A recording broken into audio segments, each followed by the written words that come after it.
It's time for Positively Kansas. Coming up, the idea of a thoughtful 6-year-old has snowballed beyond belief. We'll revisit Paxton, who's now 10 and has become famous for helping the homeless. Also, a Butler County couple makes an amazing discovery about the land they've owned and loved for years. Now they're eager to tell everybody about it. And in our Kansas Wild Edge report, meet the Don Juans of the great outdoors. Kansas bucks are looking for love in all the right places, and Mike Blair caught it all on video. I'm Sierra Scott. Those stories are fresh out of the edit bays, and the boys in the control room are ready to hit play. Get set for another edition of Positively Kansas. Positively Kansas is brought to you in part by... Before investing your hard-earned money, make sure your financial advisor understands your objectives.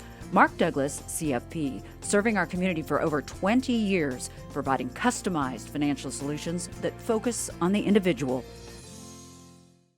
Blue Cross and Blue Shield of Kansas serves more than 930,000 Kansans in various programs. Independent, member-owned. Blue Cross and Blue Shield of Kansas, an independent licensee of Blue Cross and Blue Shield Association, supports KPTS. Program support provided by the F. Price Kosman Memorial Trust, Entrust Bank trustee, bringing you the Kansas Wild Edge segments on Positively Kansas.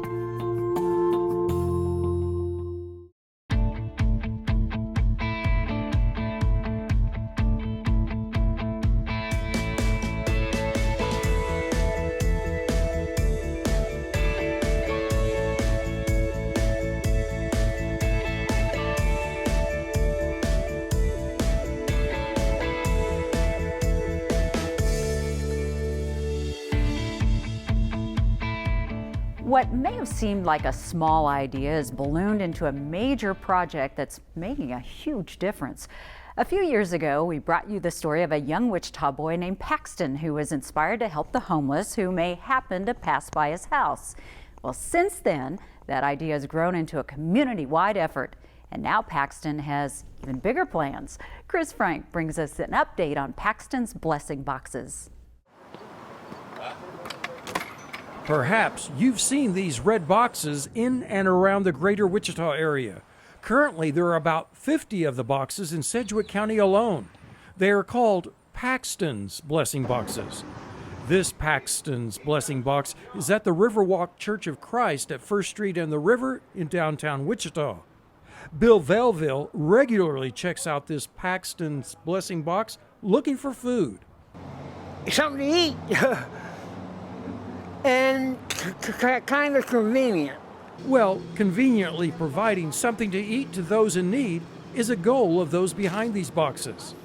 10-year-old Paxton Burns gets credit for thinking of the idea of putting up the boxes and placing food and other necessities in them. But his inspiration came after his mother, Maggie Ballard, showed Paxton a picture of a Table Rock Lake bait shop placing essentials in a box for after-hours customer needs. Paxton, 6 years old at the time, suggested to his mom they put a similar box in their front yard with food in it. And I was like, okay, well, what did I get myself into? We do live on a very busy street. We get a lot of foot traffic, and I thought, what's the worst thing that we could do? We turn it into a library. Well, so far, they haven't had to turn any of the boxes into book-sharing exchanges. In the beginning, Paxton says he didn't foresee the idea taking off like a wildfire. No way, no. I thought it would stop the first day. I didn't think it would last long. But here the work is, 4 years later, going strong with demand increasing. This is where it all started with the first Paxton Blessing Box, this one on West 13th Street in Wichita's Riverside neighborhood. This box put up in 2016. At the time of this production, they were closing in on 100 boxes placed. Most are in Kansas and spreading from the south central part of the state. Now, 6 states beyond Kansas have Paxton's Blessing Boxes: Texas, Indiana, Ohio, Louisiana, North Carolina, and Georgia. It has definitely grown faster than we can keep up. So, Ballard is trying to manage the growth by not putting up more boxes than what can be supplied. Still, Paxton is thinking big. Our goal is to try to get some out of the country, at least one, or try to get in all 50 states. They would love to see the individual boxes be self-sustaining. The idea is when someone is in need, they take only what they need from the box and then contribute items to the box when they can. But the needs, or demands, outstrip neighborhood and public donations. So not all of our boxes are self-sustaining, and so some of the locations that have a lot of taking and not able to give a lot, then we help them bridge the gap with their donations. So At first, the boxes' supplies were kept in Ballard's home. Now, the outreach has a building north of the Old Town area for a pantry and distribution point. yeah, so we just kind of load up random things that we think that each box needs, and then they come and pick them up, and they wait till the next time. Paxton still remembers the things the first box was stocked with. Crackers, ramen, toilet paper, crazy stuff. Since then, better donations are resulting in a much broader selection of items to stock the boxes with. The boxes don't stay filled for long, though. It goes by like that. And that's why there's a steady flow of volunteers who oversee neighborhood boxes here at the pantry picking up supplies. And then I'm taking 2 out east over by Coleman Elementary and Parkwood. And then I just go around to 3 other boxes on the west side. Dana Riley lives in Derby. She noticed no one was overseeing the blessing box there, so took it upon herself to stock it. I go by once a day and just stock it with whatever I have available, and people are welcome to come and take whatever they need. Riley says others in Derby also chip in to help. They'll buy a little extra and then take it and stock the box as well, so it's not just me, there's community involvement as well. Riley says she's noticing a growing need during the pandemic. I'd say since the Spirit layoffs and then just the economy, that there are a lot more people that seem to be needing to take items from the box, so I'm glad we're able to do it. Ballard initially thought it would only be the homeless who would frequent these boxes. While we do help our local homeless people, they are learning where our boxes are and things. But then Ballard began to see a shift in those using the boxes. Probably in the last year, I have noticed probably that it's like the working poor. It's the paycheck to paycheck. They do have a car. They're not just pulling up on their bike and grabbing a couple things. There are families, there are kids. So these cars pull up and they might take like, a mac and cheese or 2 or some oatmeal or something like that to get them by to the next paycheck. So that has kind of shifted a little bit from where we were in the beginning. Her thought is this is just a sign of the times. Especially with COVID, the layoffs, the furloughs, all of the things. We saw a huge influx in children while schools were out. So that was really sad, but we were really happy that the boxes were available for those kids to get some food while they're out of school. These volunteers see the need firsthand. Every one of us that fills the boxes has a story of someone that's come up to a box at a time of need. They might pick just a couple of things, they might take several things, but we all have a beautiful story of the need of the moment being met because of Paxton and his gift to other people. I mean, it's a great thing, for the community and everybody. Chris Jose lives in Wichita's North End, where some of these blessing boxes have been placed. Jose says the boxes are a good thing, but doesn't like to see people take undue advantage of them. It's a wonderful thing to have that around for everybody, but if they would just, don't take it all, just leave some for somebody else. If you just need a can of soup or beans or the Roman noodles, okay. Or if you happen to have something extra that you don't use, put it in there because somebody else might use it. And then everybody can get along that way and they'll still be there. You'd be wrong if you thought these boxes were just in lower income neighborhoods. I think it's great. If there's a need, I think it's great that people have a place to come and get a meal without having to explain themselves. We only have so much food, and we kind of have a certain amount allotted per day, and kind of when that's gone for the day, it's gone for the day. She says an empty box doesn't mean it's a neglected box. The demand is just so high that, we do our best to keep up. Quarterly food drives are held to help stock this pantry. She says help is also welcome by contacting them through their website. We would love for you to donate food, of course. Others do help. Linda Griekspoor is office administrator at Riverwalk Church of Christ. The church has been at the corner of First Street and the river for decades.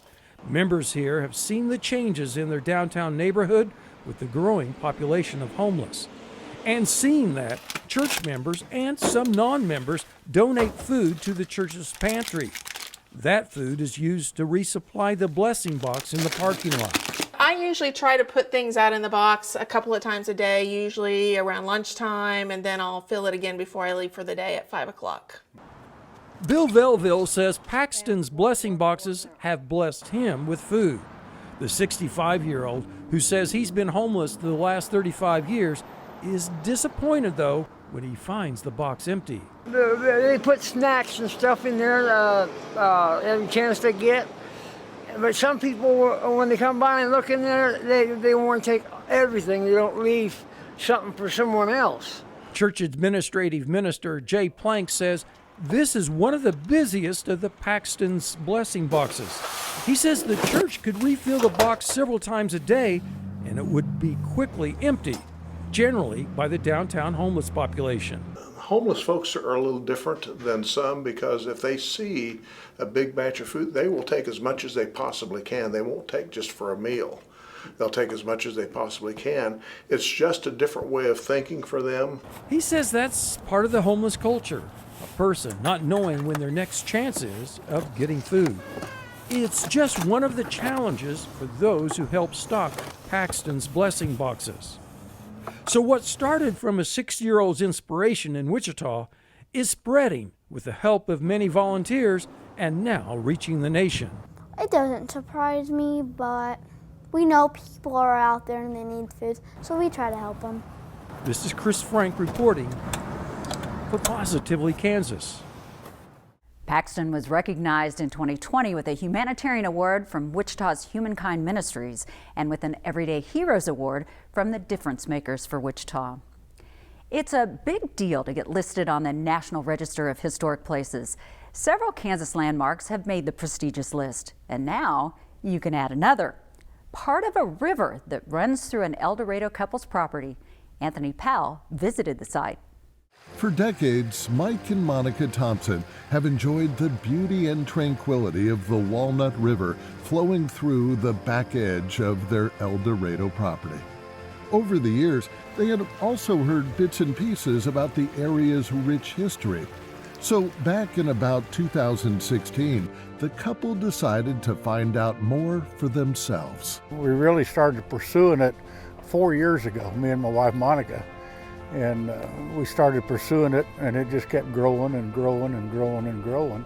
Turns out a section of the river crosses the Cherokee Trail, one of the oldest trails in America. That's why this spot is known as the Walnut River Crossing of the Cherokee Trail. Settlers would brave the treacherous river banks on their way to various parts of America. It began as a gold rush trail, but it became an all-purpose trail. Military, we know, traveled on it. They did cattle drives. It wasn't a cattle trail, but they drove cattle along it. But mostly it was an immigrant trail, people just wanting to move out to California. Stuckey says it's believed the 1,300-mile trail began in the area of Tahlequah, Oklahoma, and Fayetteville, Arkansas, came up through El Dorado, then northeast a mile south of Gossel, Kansas. There it joined the famed Santa Fe Trail near Galva, Kansas, and continued west through Colorado and Wyoming.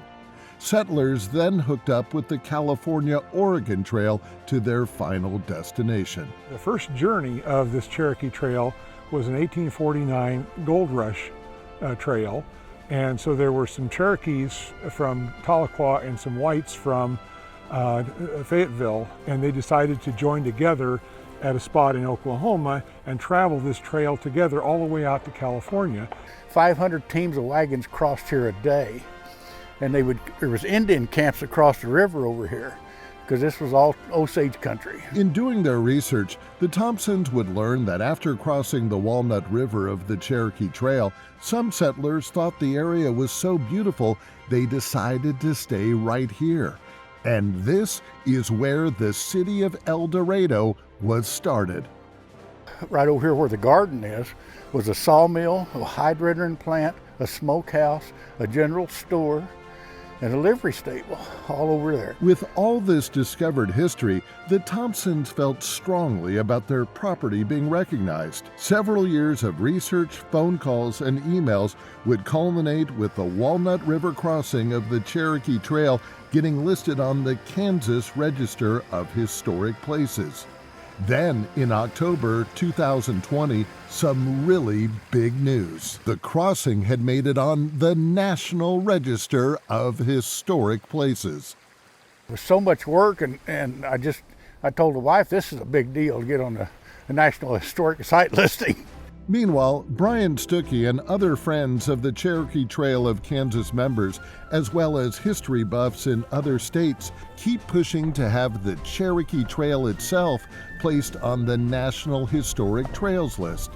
They say it's every bit as significant as the Santa Fe and Oregon-California trails. They're hoping Congress will approve it in the near future. The Thompsons would also love to see that, but for now they are basking in the glow of part of their property being honored with such prestigious recognition. And they never cease to be amazed at all the history they continuously discover in this small section of the Walnut River. One time we was down there and we found a draft horseshoe about that big around. It was the biggest thing I ever seen in my life. At the Walnut River crossing of the Cherokee Trail in El Dorado, I'm Anthony Powell for Positively Kansas. As proud as Mike and Monica Thompson are of their property, they don't want the public stopping by, so viewing is by invite only. But they hope that by sharing their story, El Dorado residents can feel pride in their city receiving national recognition. As they say, love is the universal language, and that goes for both man and beast. In this week's Kansas Wild Edge Report, Mike Blair takes us out in the woods for a lesson in romance.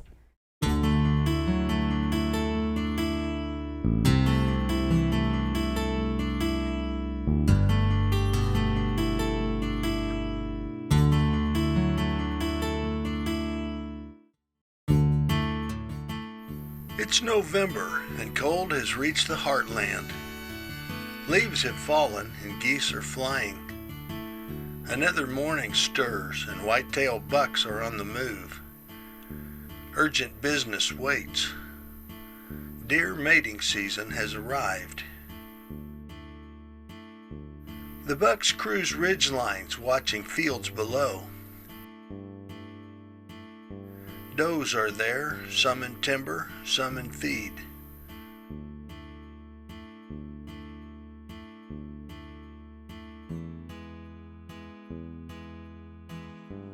Some are ready and some are not. The bucks must find them.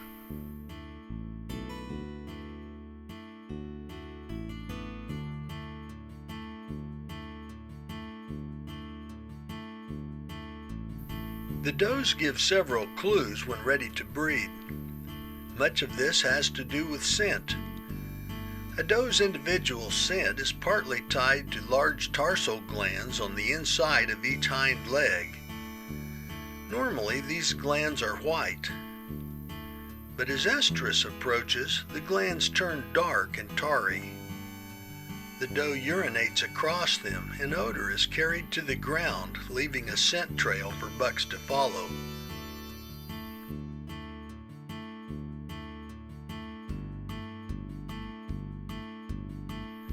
The doe also chews certain twigs of trees, often pre-marked by bucks as a sort of community scent for them.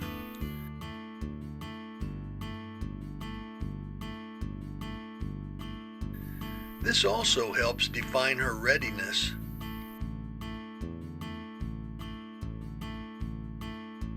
And finally, an estrus doe often shows visual clues evident at the distance when she walks with her tail held at half-mast.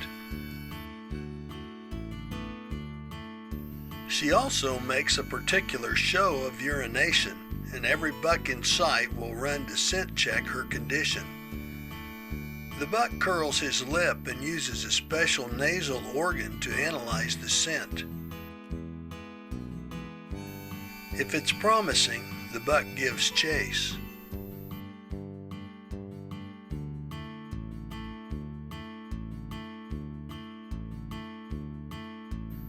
Often, this becomes a game of hide and seek.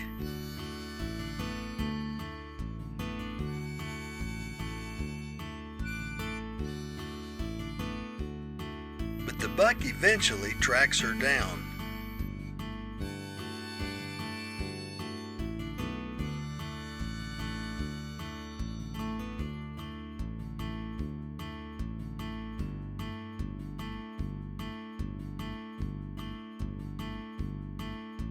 Then he moves carefully to avoid pushing her away.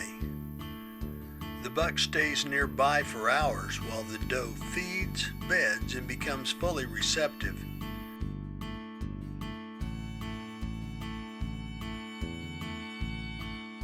He may stand and guard her, or he may bed down close by. But he's always ready to drive away rival bucks that may appear.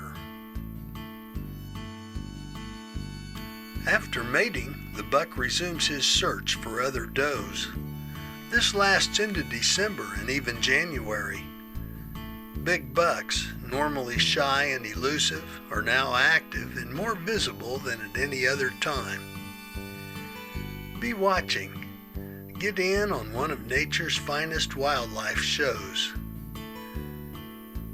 I'm Mike Blair for Positively Kansas. From furry four-legged creatures to slimy little slithers, it's safe to say that most women wouldn't want to be known for their worms. But you're about to meet a Newton woman who couldn't be prouder to be known as the worm goddess. Anthony Powell paid her a visit. They go, what? That's the reaction Sheila Funk says she always gets when people learn she's been a worm farmer since the late 90s. It's a small business now out of her Newton garage, but at one time, she and her late husband ran one of the biggest worm distributorships in the country on their Indiana farm. Let's start a worm farm. It's easy. Famous last words. That's a lie. Those were the words from Sheila's late husband, who needed to find something to do after retiring from trucking. Sheila went along, and the business would grow, eventually sending millions and millions and millions of worms to bait shops in several states. It got really big because we would do orders from 6 a.m. to noon and then take 80, 90 boxes into the post office some days. Pet owners were also a big customer. We used to sell worms to a guy that had a one-eyed chicken in Michigan, 500 a week. When her husband passed away in 2016, Sheila sold the business. In 2018, she moved to Newton, where she was born and raised. Sheila vowed, I'm never going to do worms again. I'm not doing it. But here you are. And last year, I was sitting down and I said, I think I'll go order me some worms. I'm bored. You just can't get away from the worms. I can't get away from them. They follow me. Sheila says a big motivation for getting back into selling worms is to help motivate Kansans enjoy one of her biggest passions. People need to get out and get the kids fishing. As you can tell, Sheila's a big fishing fan, and that motivated her to start another business, an earring business, a fishing lure earring business to be exact. Had some lure jigs and stuff, and I decided I was going to start making earrings, and I started taking them on the road, and everybody would buy them at the truck stops. She's still making earrings today, but mostly it's about the worms. Sheila doesn't make much money from them these days, but they provide her with something you just can't put a price tag on. It's relaxing for me. I can come out here and feed them, turn the beds, water them, and they don't talk back. And that's why Sheila Funk couldn't be prouder than to be known as the Worm Goddess. In Newton, I'm Anthony Powell for Positively Kansas. And for all you gardeners out there, Sheila says worms make a great fertilizer. She claims their castings have helped make her tomato plants grow several feet higher. Well, that's a wrap for this week. Positively Kansas at kpts.org is our address if you have a story idea. We always need them. Until next time, I'm Sierra Scott.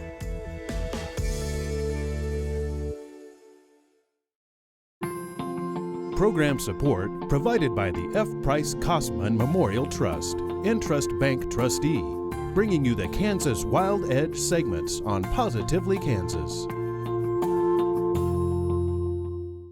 Blue Cross and Blue Shield of Kansas serves more than 930,000 Kansans in various programs. Independent, member-owned. Blue Cross and Blue Shield of Kansas, an independent licensee of Blue Cross and Blue Shield Association, supports KPTS.